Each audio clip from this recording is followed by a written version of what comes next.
Cindy, It's an opening night ritual for director Francesca ZAMBELLO. I brought you a little gifty poo. Yeah. Have a great show. Thank you. Have a great show. Hi.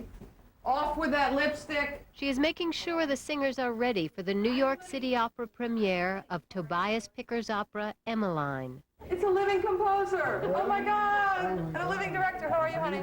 The curtain is less than an hour away. You ready? All ready. You ready to take them by storm? Yeah.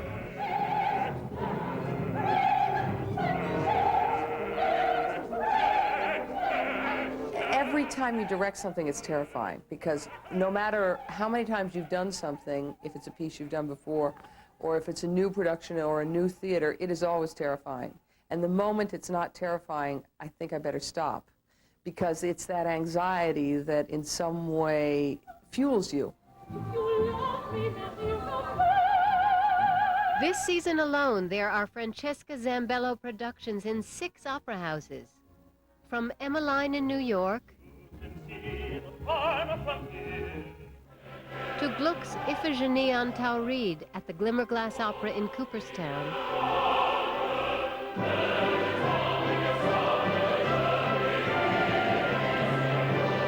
to Puccini's Turandot at the Bastille Opera in Paris.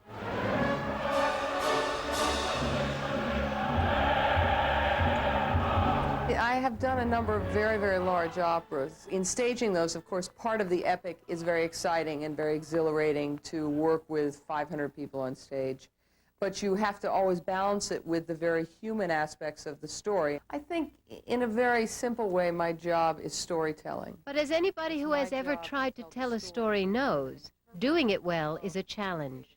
I mean, what is the scenery going to be like? What are the costumes going to be like? What is the lighting going to be like? And that conceptual process is something that happens as usually a year to 18 months ahead of the actual rehearsal process with the cast and company.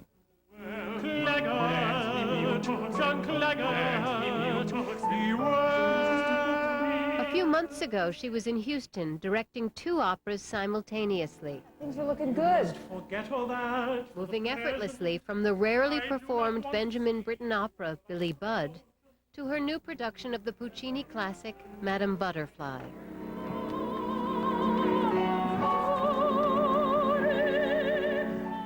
Do you ever find that once you get to the directing stage, you wish your conception had been different of how it would look? Always. All the time, and that's why nothing can be set in stone.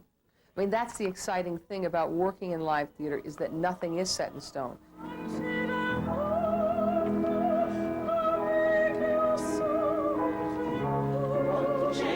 In her production of Madame Butterfly, she defies traditional staging by having key scenes take place in the American consulate in Nagasaki.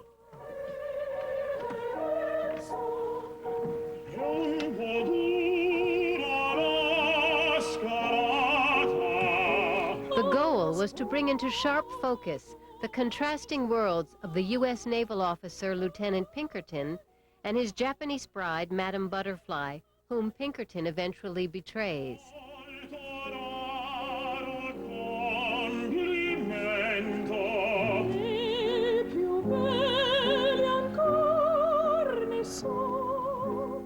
His world is a much bigger world than Butterfly's.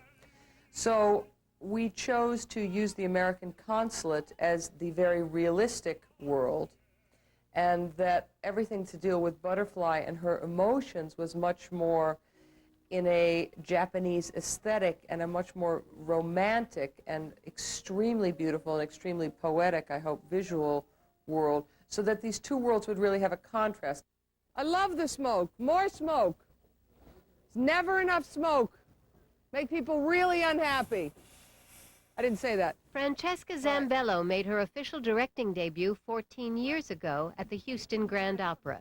I would say they are evolutionary ideas. David Gockley is the general director. She has this unbelievable ability of convincing the chorus. I have a new idea for this. Convincing the soloist. New plan. Convincing the crew. This is the entrance now for this scene. Everybody to get on her bandwagon because she's got a great idea, and they do. He'll know, man, give me that telescope, for God's sake, okay? Okay, so I mean, as a director, my job, I think, is to get the best out of the performer that they can give, and the most personal thing that the performer can give, because that's what excites an audience. remember how we had the big telescope? I want you to have a little telescope. Which And I think that nurturing is a way to get the best results from people. Check. 1, 2, check. Because basically, when I go to work, I'm asking people to open up their souls in the rehearsal room so that they will then be able to do it in the public. Francesca ZAMBELLO's productions haven't always been acclaimed.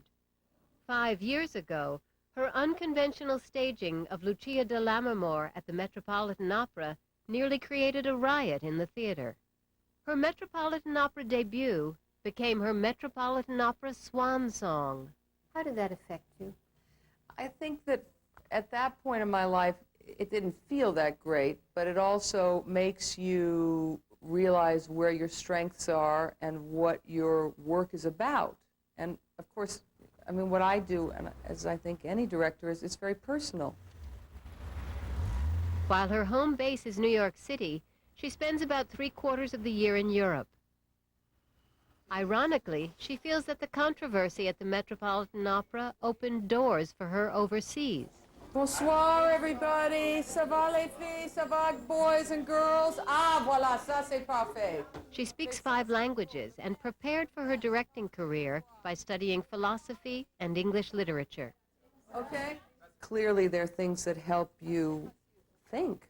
And I think that now too many people try to study something that they must do, when in actual fact, people don't study how to think, live, express, feel, know ideas. Bonne nouvelle? Okay, d'accord. But sometimes thinking up ideas is easier than executing them. For example, her production of IPHIGÉNIE en TAURIDE. We had to figure out how do you have water on stage, which is always very difficult. Rain, pools of water, these things always send technical departments into a state of anxiety because water weighs a lot.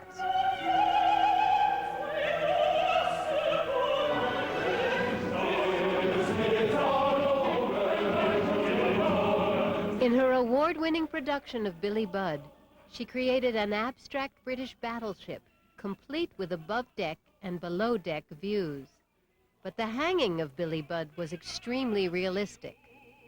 So we devised a system actually where just a noose dropped out of the fly loft and that we used a board to lift him up and drop him from. And thank God it's never gone awry in the over 40 performances and many incarnations of that production now. Touch wood.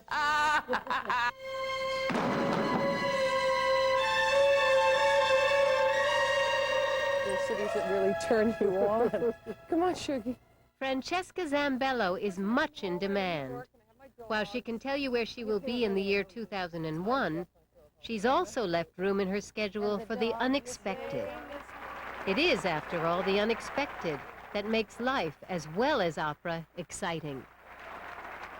I think that for those of us who work in opera, it is something that is at the very core of our being. I mean, I couldn't imagine doing anything else.